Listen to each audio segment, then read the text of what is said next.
Stand! Stand! Stand!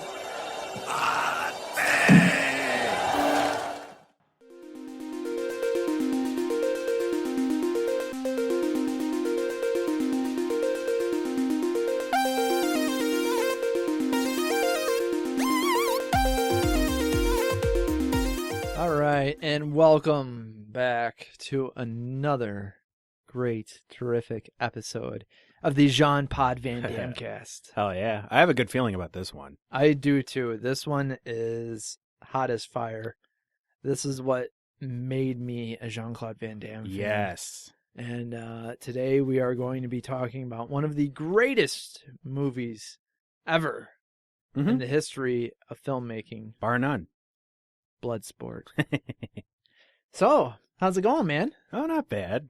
Been kicking it. We were talking off air about you finally getting to see the Jean-Claude Van Johnson pilot from Amazon. Hell yeah. What are your thoughts? I really enjoyed it. It was definitely not what I expected. The plot, very bizarre, but Yes, it's a very, very bizarre story. Yeah, it's a really bizarre story. It's funny, like it's really eclectic in that, like it has like a really silly and like tongue-in-cheek sense of humor about him as an actor, with the with a really bizarre story as a backdrop.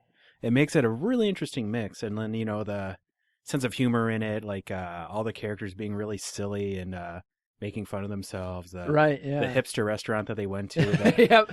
served dry ramen. Excuse me, can you put some water on my ramen? It's like, this is a pop-up, man. It's supposed to be a dry ramen. What do you call it, like a dining experience or something? Yep, a dining experience. It wasn't a restaurant. Yep. Like all the waiters had like all man buns. They had man buns and like 2-foot-long beards. Yep.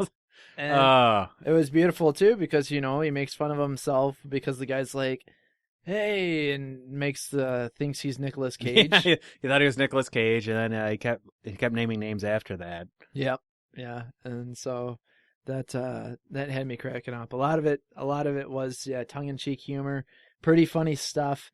One of my favorite situations. I didn't know this was going to be the Van Johnson podcast, but. I was telling Damon off air because he watched it too. I made him watch it. Like I was like, "You got to see this." He's choice. He's a huge Van Damme fan as well. Who the hell isn't? That's what I say. And I told him about the time cop joke. Van Damme makes the time cop, Yes. and the Bruce Willis. What was the Bruce? Looper? Looper, yeah. With Philippe. Oh, that part was amazing. Yeah, with Philippe. Hey, Philippe. Hey, Philippe. Bonjour, Philippe. And he's just like his voice when he was Philippe was oh man, so funny. I loved it too when he's like, "I am you from the future," and he's like, "No, if you were me from the future." It's like, he had like if you were me from the future, Yeah, weird his nasally voice. Yep, that weird nasally voice. Yeah, They had exactly. to explain the whole like space can't occupy the same space. They like I loved that too because he puts him on the shoulder. He's like. But in Looper, they were doing it all the time. He's like, mass cannot occupy the same space. Yes.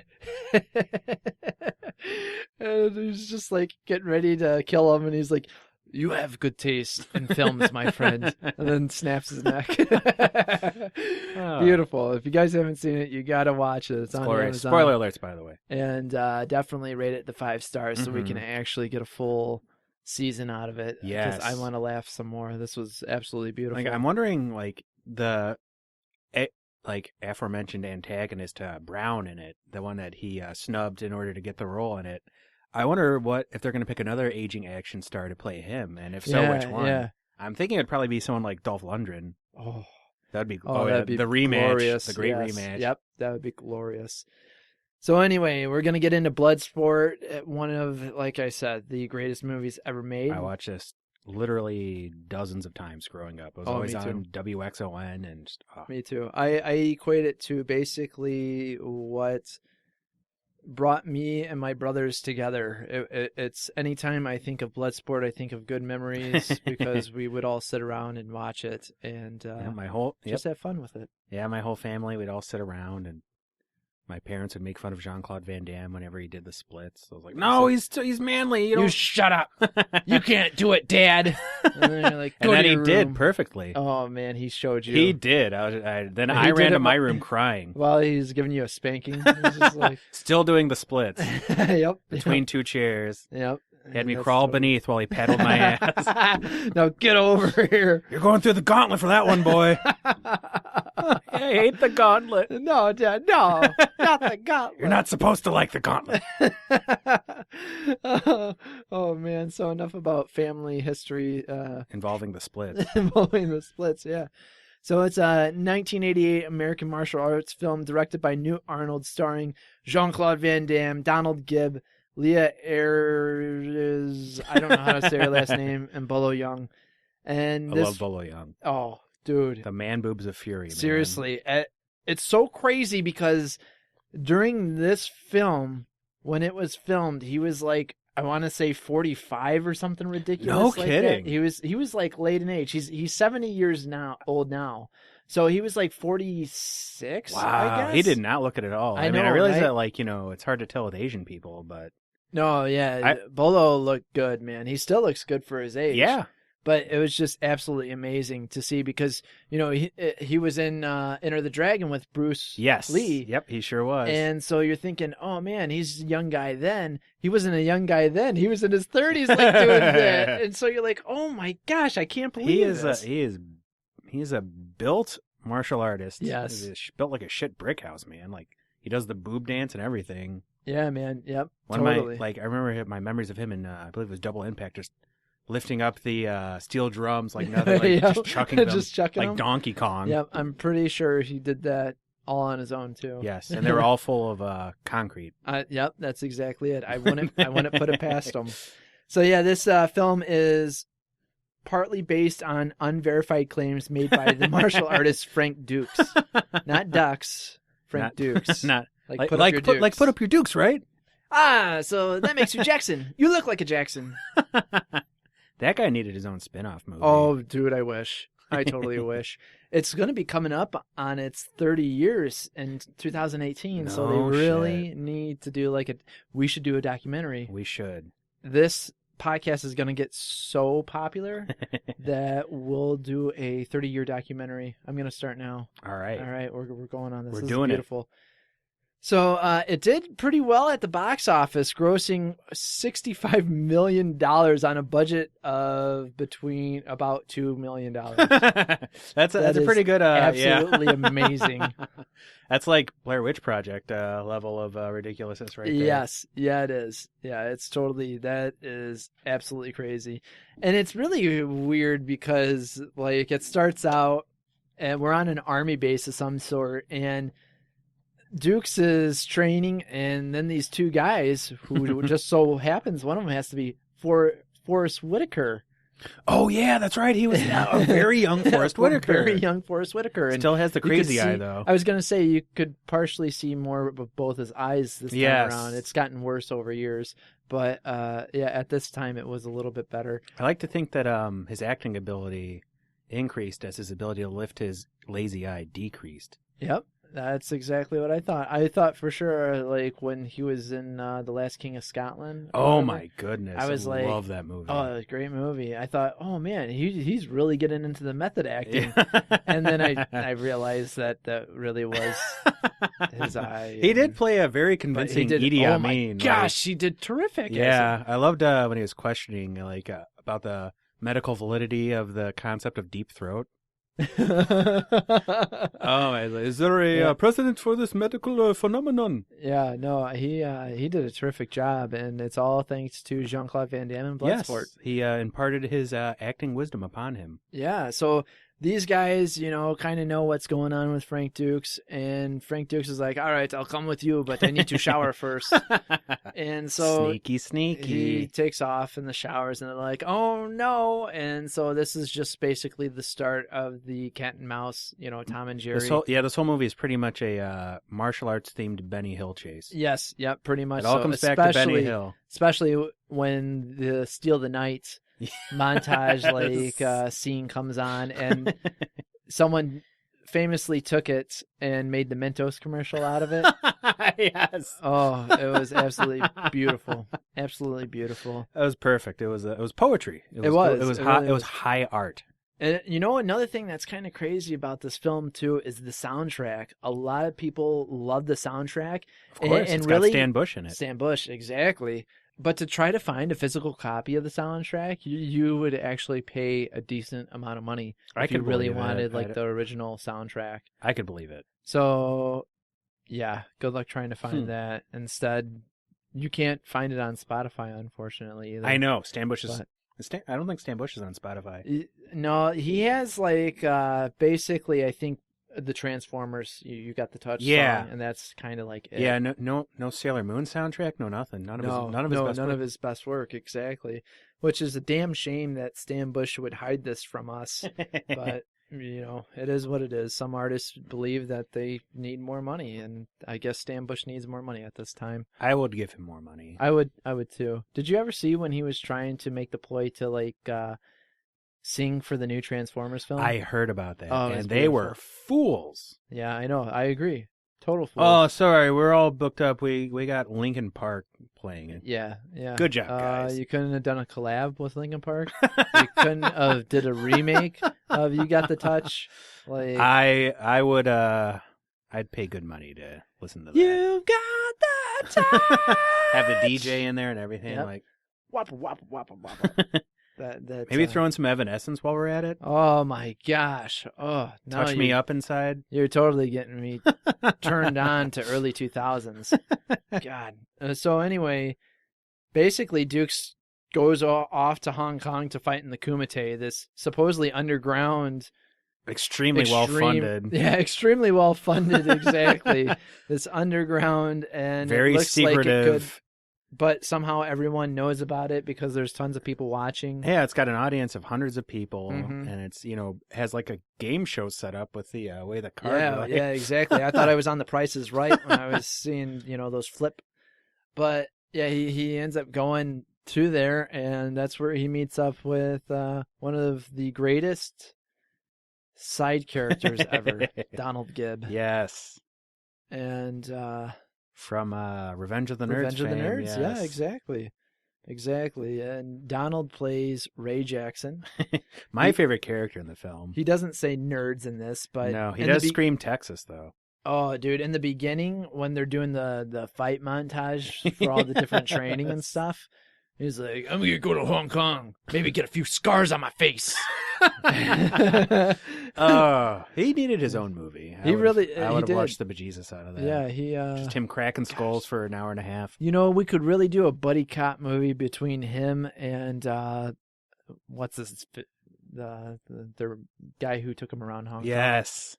Their tour guide. Yeah, now I can't even remember what his actual name was. That's okay. I don't think very many other people remember either. For as much as I love this movie, I really... I'm not too good with names either. So, that's okay. There's Frank Dukes, Ray Jackson. Yeah.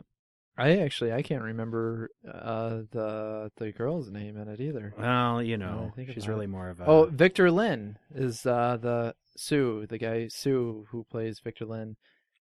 Victor, his American Hong Kong name, I guess. Mm-hmm. So, yeah. And then Chong Li, obviously Chong Li. So that's Bolo Young. He is just fantastic. Janice Kent, American journalist Janice Kent. She's going undercover. And by going undercover, that meant trying to putting her hair to one side to make it look like a clamshell and then dating a very successful Asian businessman. So... Good job. Yep, good job. I loved it. I'm interested in the Kumite. Kumite? What is Kumite? How about you and I go back to my room for a little drink? How about you leave the girl alone? Who are you, American asshole? What was his name? Wasn't it Hussein? Hussein, yep. What martial art was he performing? The act of falling down and getting knocked out. Was he the one who got the gold tooth knocked out? Yeah, he got his gold tooth knocked out. So, yeah, basically, he wants to fight in this tournament to prove that he's the best and that help out with his... school is the best. Help out his like live up to the brand because his teacher Senzu Tanaka, who taught him ninjutsu, him and his son, well, Tanaka's son died in the Kumite, and Dukes basically wants to bring honor to the Tanaka clan. It's a very novel and unique plot in a martial arts film. Yep.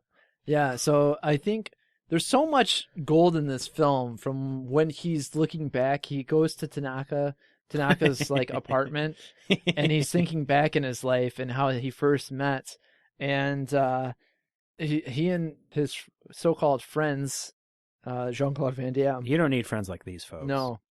False friends. Go into the house to try to steal the sword that Senzo Tanaka himself had won from the Kumite.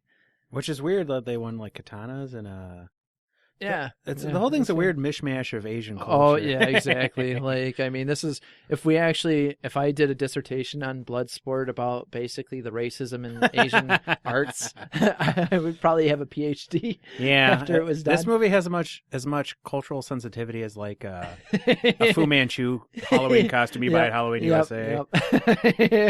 Yep. Yeah. So he tries stealing the sword, and Tanaka like comes out of nowhere and is like, "You do not get sword by stealing." Immediately He's imparting wisdom. He's like, on the would-be thief. And the young kid's like, "What do you mean? I wasn't going to steal it." And he has a San Francisco Giants cap on, and he has a New York Giants windbreaker on. Yes. And so Tanaka takes the katana and just slices the bill of his head off. And he's like, "You did not flinch. You have fighting spirit. You will train my son, or you will help to train my son." And so, like, Tanaka basically brings over these people who are supposed to also be like Belgian immigrants. I'm glad that they actually made an attempt to explain. Right? Yeah, Van this Damme's is one of the like, very, very few movies where they're like, "Oh, there's a reason he talks so funny." Exactly. Yeah, and he's like you and I, we come to America as immigrants. You too, and I forget what his parents were doing there, like opening up a meat shop or furniture store or something. Whereas Tanaka was like exporting ancient Chinese secret heroin. wisdom and heroin. Yeah, that's exactly it. And then they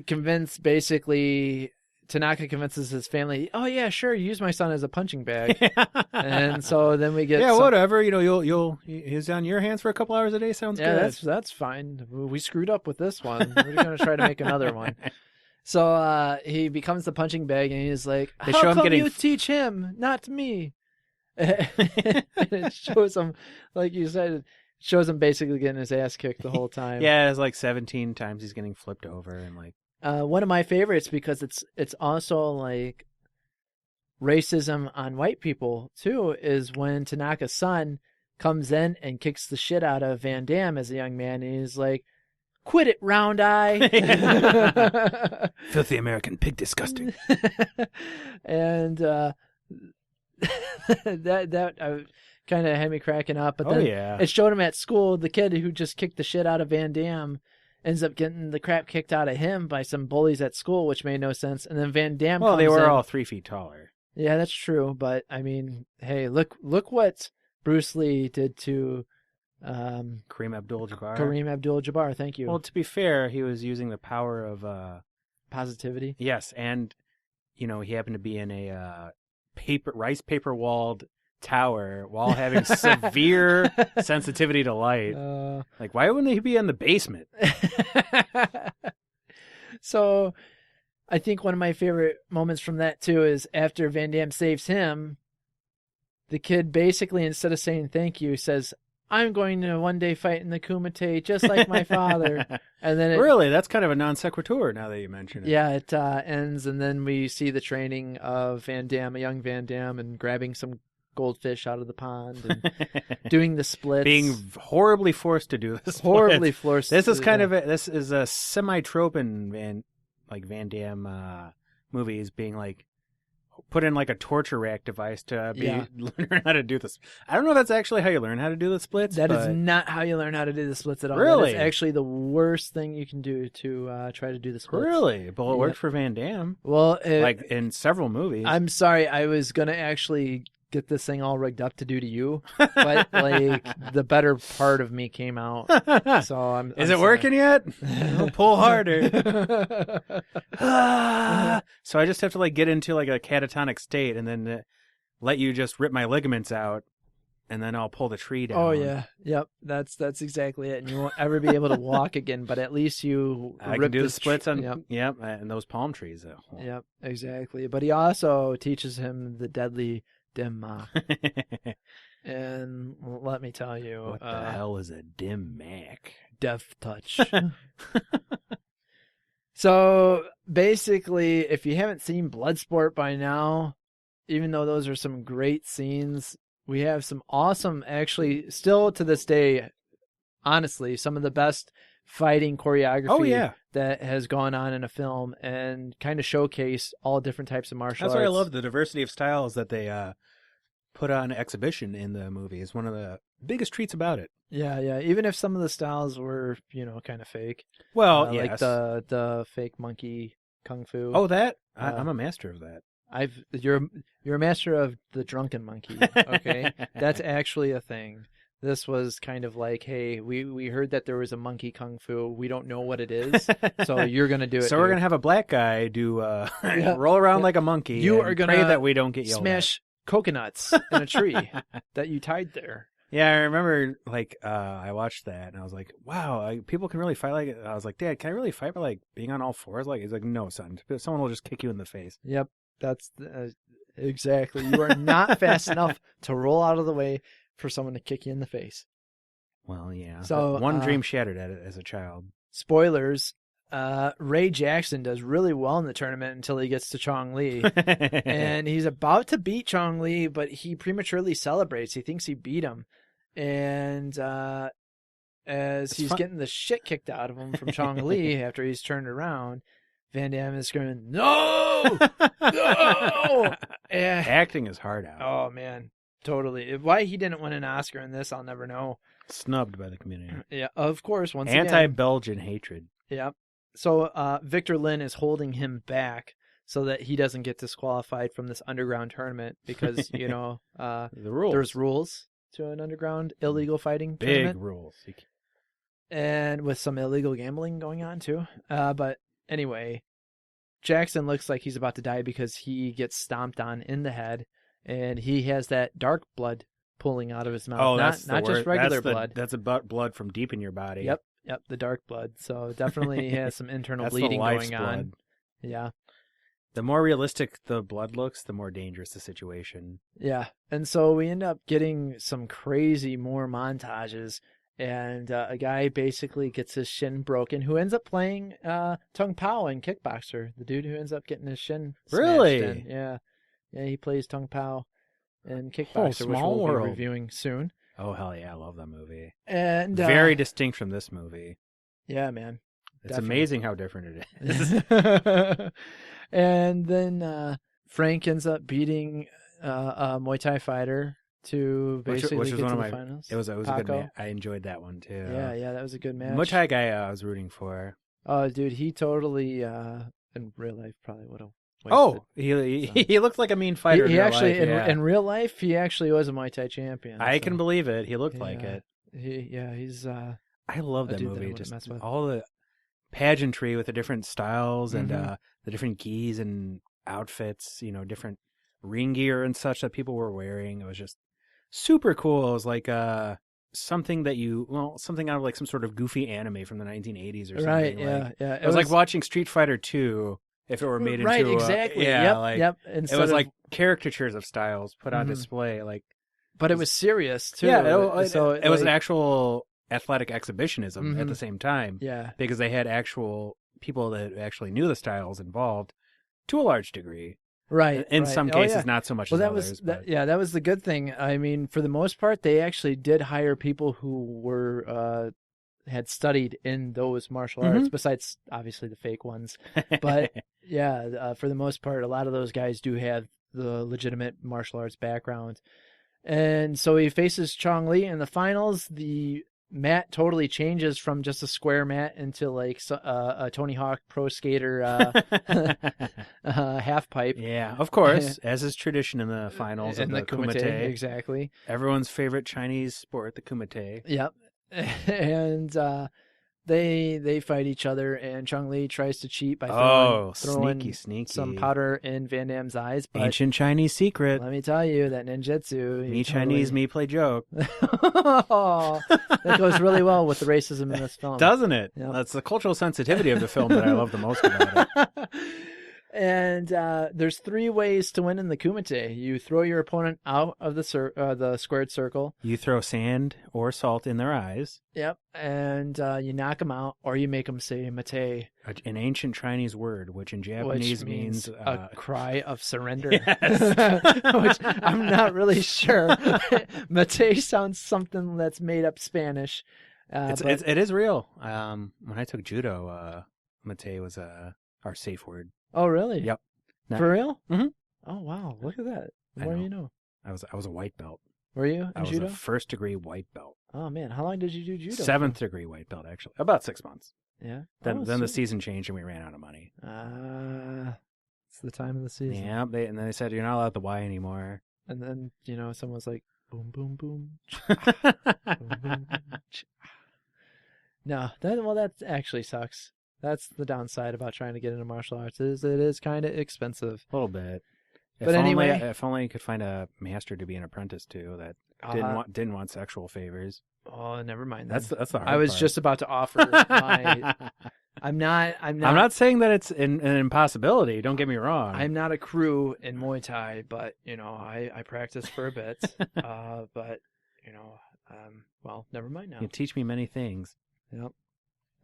So basically, you can't blind Van Damme, or else you'll get the shit kicked out of you even more. Oh yeah, he ends up telling Chong Li to say mate. Say it! Say it! Say it!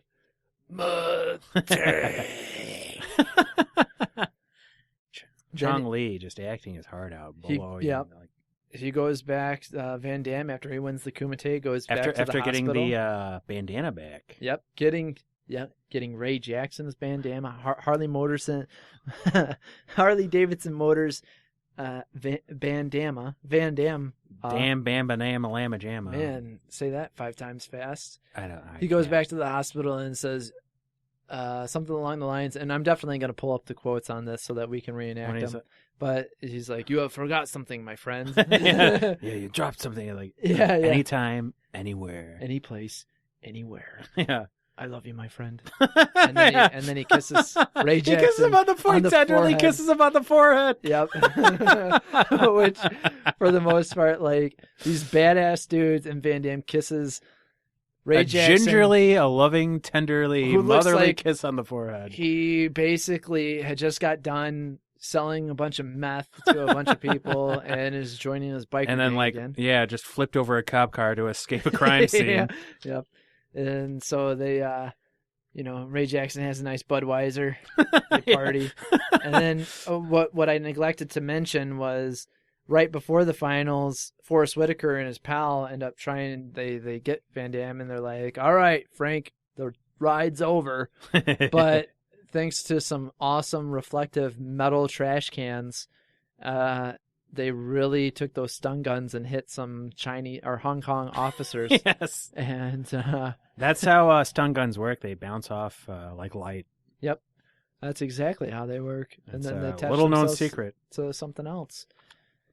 So he basically agrees now that he's won to go back on the plane and carry a katana when you used to. Thank you, pre 9/11. The whole world changed after 9/11. Yeah, you can't take a katana anywhere. onto a plane. Now I can't. Thanks. Yeah, assholes. He comes back, and regardless of whether or not you won a Chinese martial arts tournament. Right. Exactly.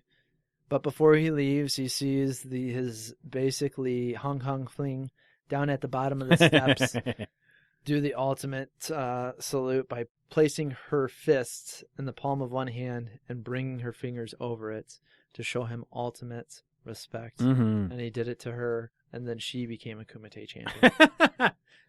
By mitosis. And one of my favorite things that came from this was the fact that at the tail end of the film, they end up, saying like, "Oh, this is Frank Dukes." Like basically, he was always undefeated. He Records, holds 7 world records of something that and, like, is totally illegal. Yeah, the really bizarre way they kept the records too. Like one punch was measured by impact, and one was measured by time, and it was like world's heart. Yeah, it was like really weird. Yeah, I was like, how could you actually time that? Anyway, producer Mark DeSalle said he was looking for a new martial arts star who was a ladies' man, but Van Damme appeals to both men and women. He does. He's an American hero who fights for justice the American way and kicks the stuffing out of the bad guys. Well, that's him. That's him all over. That's his resume right there, actually. Yep, totally. And everyone says, Rotten Tomatoes says this is the greatest film of all time. Mm-hmm. I'm not actually reading what they really say. And that it should have won all of the Oscars. But best cinematography, best supporting actor. This is actually wonderful. Van Damme was nominated for a Golden Raspberry Award for Worst New Actor, but lost out to Ronald McDonald and Mac and Me. He was robbed. Oh, I know. Mac and Me. That is awesome. Wow, that's funny. Stiff competition that year, to be honest. Yep. And wow, worst new actor. Was he really that bad in the 1980s? I didn't think so, but that's also action movies always were up for Raspberry Awards. Yeah, it's so the 2 Stan Bush songs on the soundtrack are "Fight to Survive," lovely, Kumite, and "On My Own." I work out to Fight to Survive quite a bit. Oh, whenever I do cardio. Yep. That and You Got the Touch. Oh my god! Like when I'm really starting to hit the wall. Dude, it's that and basically the Rocky motion picture soundtrack, like the collaboration thing. I have to listen to those. Like, how can you not work hard when you're listening to this? Like, whenever I hear You Got the Touch, I always say to myself, Megatron must be stopped, no matter the cost. That's right. Then I turn into the truck and I go 50 miles an hour.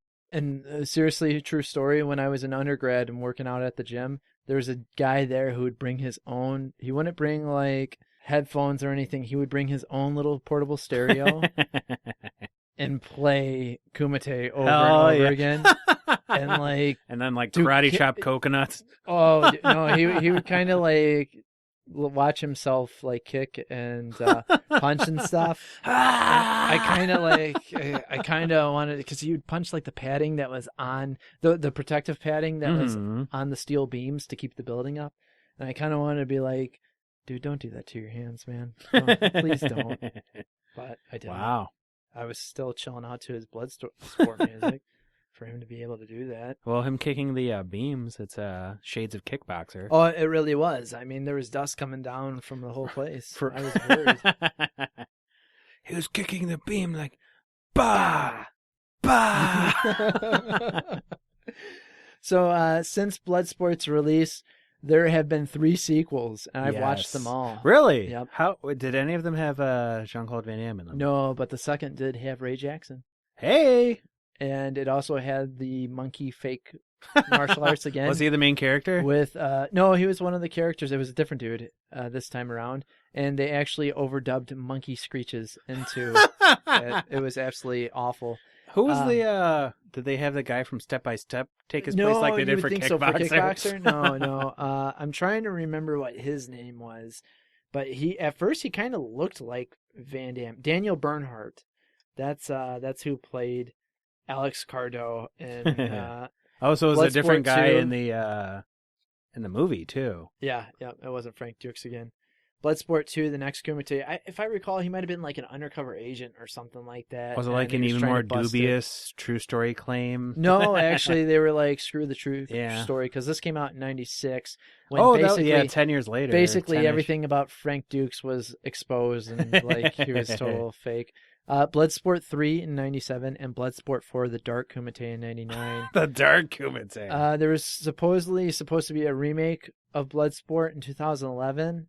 But it's kind of been shelved, and it's actually kind of really weird. I don't know what's going to happen Well, that makes two of us. Oh 'Cause my I know gosh. nothing about it. An all-female remake of Bloodsport directed by Chris Nahon. I don't know how to say his last name. It's titled Lady Blood Fight, and it's set to be released in 2016. I'm interested. You've caught my interest. The film stars Amy Johnston, Kathy Wu. Amy Jo Johnson? No, I wish. But there's actually no citation to this, so this could be totally bullshit. Yeah. So who knows? But yeah, no, I remember when they were going to do the remake for Bloodsport, they kind of wanted to do the same thing as they did with the remake of Kickboxer, and Van Damme kind of play like the training role, like as Tanaka or something. How was the? I haven't watched the remake of Kickboxer yet. Me either. So Who stars in it? Dave Bautista. Oh, that's right. As Tong Po. And Van Damme plays the teacher in it this time around. So something similar was supposed to happen with the remake of Bloodsport, but then he ended up not being attached to it. I had actually heard of the weird, like they wanted to make it all female, and then he was like, what? This was after they kicked him out of it. So then Van Damme was going to try to kind of combat it and make his own remake of Bloodsport, but obviously that kind of all fell apart. Yeah. Sadness. So, anyway, let's get to some of the fun stuff of this. As if we haven't already. I know, exactly. We already kind of have. The whole episode.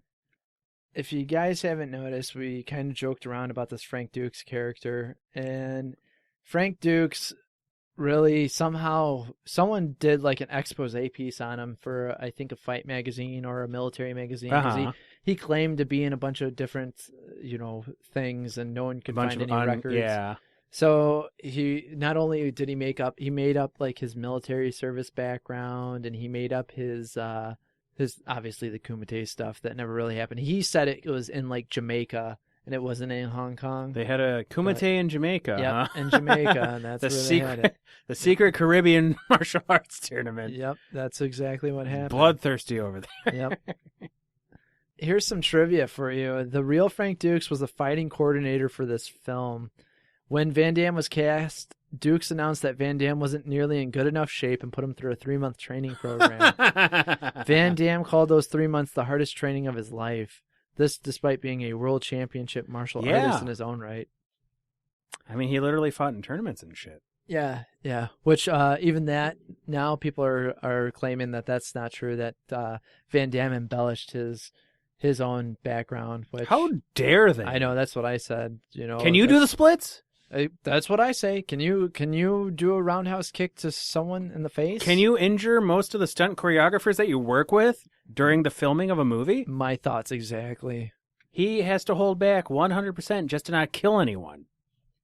One of the cool things is that even after the film was made, after it was all filmed, it was so close to not being released that Van Damme himself actually went to the edit room and he helped edit some of the film. Wow. So that it could be made. While doing the splits, you say? Yep, exactly. Between two chairs.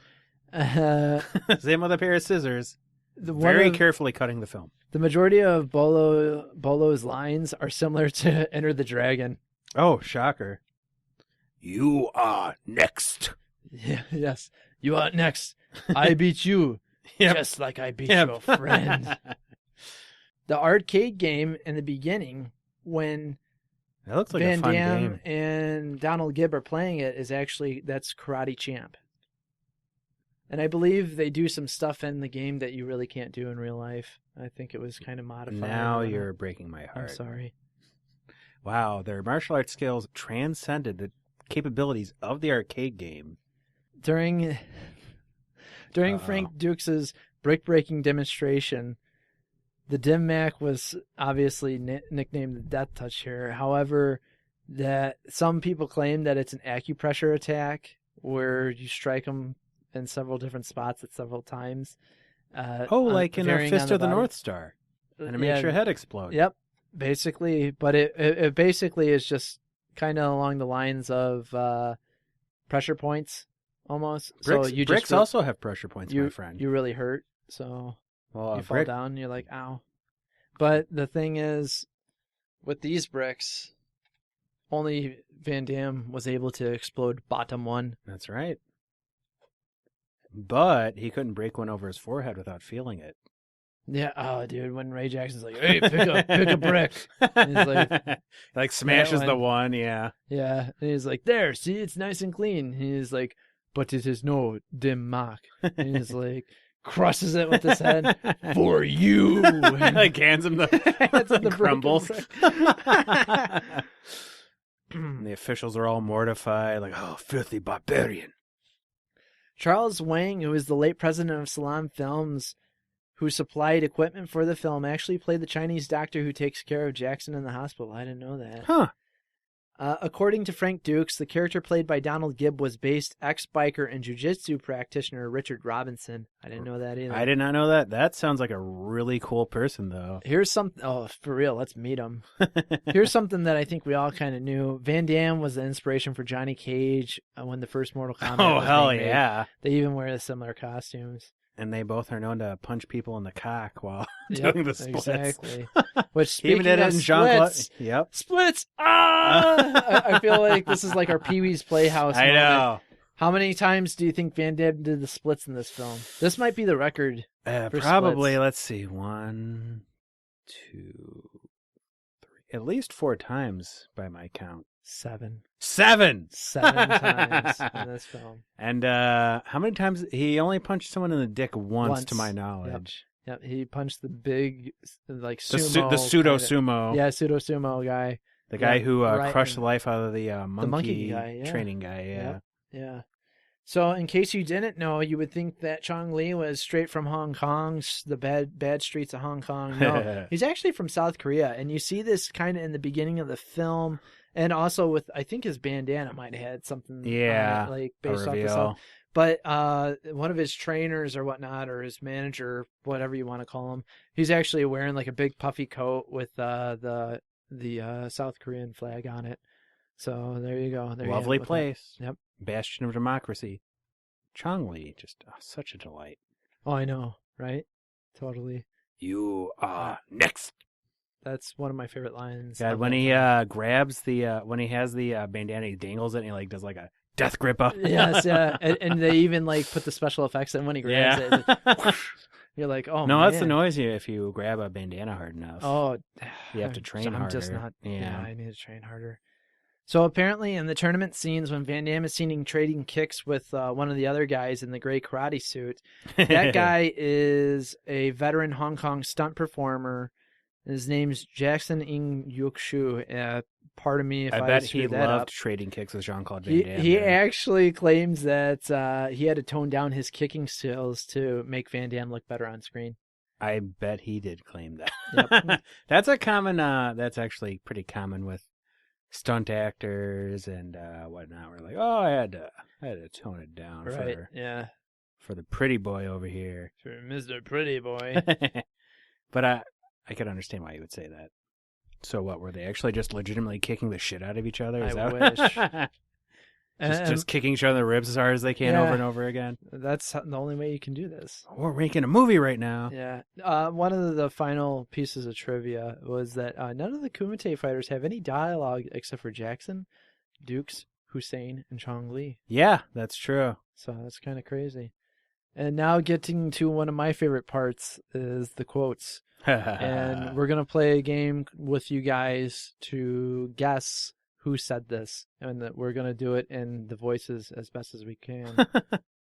Very good, but brick not hit back. It's my favorite line in the whole damn movie. And I kind of Hussein that. I'm sorry. That was my Hussein voice, but it wasn't Hussein. That was Chong Li. What's the holdup? He says Senzo Tanaka is his Shodoshi.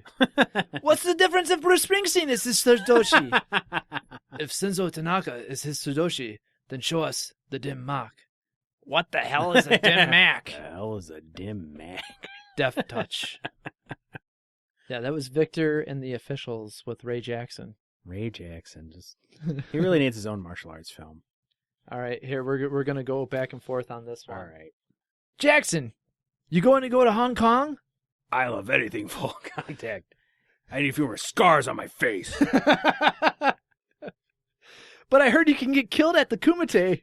Only if you fuck up. That I think that might be the only F-bomb in the film. There might be Yeah, one, there might be one more, but like I'm pretty sure that's one of the only F-bombs in the film. This would have been PG at the time, right? Yeah, definitely. No PG-13 actually, back. You know what? Maybe it's not. Maybe it is rated R. It is rated R. That makes sense because of the horrific violence. Well, because of the ass shot. I mean. Oh you and the splits. Yeah. You might want to have kids someday. Yes. Oh yeah, we'll get to that line. Aren't you a little young for full contact? Aren't you a little old for video games? Oh, you got to say this one. I forgot about this one. This is one of my favorite lines from the film too. I ain't your pal, dick face. Jackson. Jackson. Oh yes, here we go. You come upstairs with me for an interview. Like hell, let go of me. You want Hussein, no? No, Hussein is an asshole. What did you call me? Do you want me to spell it out for you? Leave the girl alone. He's the American shithead who makes tricks with bricks. Guess the Kumite starts one day earlier this year, huh, fellas? God, I love this movie so The much. dialogue. Oscar worthy. Oh, man. Nobel Prize worthy. Yeah, seriously. Yeah. Which... Oh, man. I hate your politic face. Can't even read it. Nope. Can't even read it without laughing. His first fight in the Kumite, and he broke the fucking world record. Oh, man. So you stomped him real good, huh, Frankie? Even worse. What do you mean? He made him say Mate. All right, Frankie. But you better watch out. You might have to face me next time. You guys are out of your minds. I'll drink to that. This fucking slightly cockeyed stare, just like, All right, here you go. Here's one for you to do. Yes, where are we at? Choose a brick. I know. Bottom one, right? See? Not a scratch on it. Not de mock. Yeah? Well, neither is this. For you. You're Ray Jackson, man. I love it. Oh, you know, I practice in the shower a lot. Yeah, well, you have to. It's true. I scream Texas a lot of random times, too. Time to separate the men from the boys. Just be sure Chong Li doesn't separate your head from your body. I love Victor Lin. Oh, yeah, he's amazing. Yeah. Oh, yeah, like, put up your dukes, right? Yep. You break my record. Now I break you. Like I break your friend. I say that to people all the time. Not that I get my records broken a lot. Oh, yeah, but you have to. Yes. I'm Lin. You Jackson? You look like a Jackson. That must make you Frank Dux. No, it's Dukes. All right, like put up your dukes. Do they have the OK USA quote? In Oh, that's you were reading my mind. You were totally reading my mind. Can you do There's the a OK T-shirt USA? of that. Oh, Okay, USA. I love it, dude. Jay, Okay, USA. USA. I actually have that on my phone as one of my reactions to people. Should be your just your text tone whenever you get a text. I think Okay, it honestly actually was. It honestly actually was for a little while. This is why we're together now. Yep. All right, here, you can read this between Frank Dukes and Ray Jackson. Go for the gut. He's soft there. I love everyone's impressions. What the hell are you talking about? Chong Li's weak in the gut. That's how Parade surprised him. Hey, you listen to me? Go for the stomach. Stay away from his right leg. Will you stop worrying, Frankie? I've got it under control. You sound like my mother. Man alive. His mom used to give him a lot of worrying fight advice. Now remember, it's full contact. There are 3 ways to win. 1, you knock your opponent out. 2, the other guy quits and shouts Mate. It's like saying uncle. 3, you throw the fucker right off the runway. Piece of cake. Goodness. Oh, yes, here we go. By this time, everyone's like turned off the podcast. Oh, yeah, they're all these just, guys like, are doing is just disgusted, going yeah. back and forth. You cannot take katana sword by stealing. It is very special sword. You must earn it. I wasn't going to steal it. You didn't flinch. You have fighting spirit. You're not going to call the cops? Not if we make a deal. What kind of a deal? Oh, goodness. Oh man, I this movie. This is performance art right here. Yes. Yeah. When are we doing this on stage? A Spoken word rendition Oh, of man, yes. Bloodsport. 2-man show. After Frank's doing the splits between two chairs, that hurts me just looking at it. And then my one of the best all the time. Now I show you some trick or two. So yeah. You can tell immediately. I can tell immediately who he's impersonating just from. I think if anything, we deserve an Oscar Yes. for this. Thank you. Well, So- we accept donations too. Yes. Actually, we do accept donations. If you enjoy listening to this, just head on over to patreon.com/podbros. Look through some of our rewards system tiers there and pick what you want. You can donate just $1. You can do $3. You get the Podbros After Dark series too, or you can even go higher. It's pretty saucy. It is. It's pretty awesome. So anyway, I think that wraps it up. My biggest thanks to Jean-Claude Van Damme for giving us our eternal inspiration and life guru. the idea to actually do this beautiful podcast called the Jean-Claude Van Damme Cast. We're practicing the splits every day. We're gonna. Yep. How far along have you gotten? Not very far. Slightly past my shoulders. So I look kind of like an upside down V. So we're getting there. Where are you doing it? We're getting doing there. it together. Yep. Two dudes doing it together. Yep, exactly. All right. I think that's about wraps it up. We hope you guys enjoyed this. We hope you enjoyed that little quotations from the movie. We enjoyed it immensely. Oh, yeah. If anything, if it's just the two of us listening to this, so be it. All right. I am John. And I am Jeff. And you have been listening to another episode of the Jean-Claude Van Damme Cast. Woo! Now I show you some trick or two. Aren't you a little old for video games?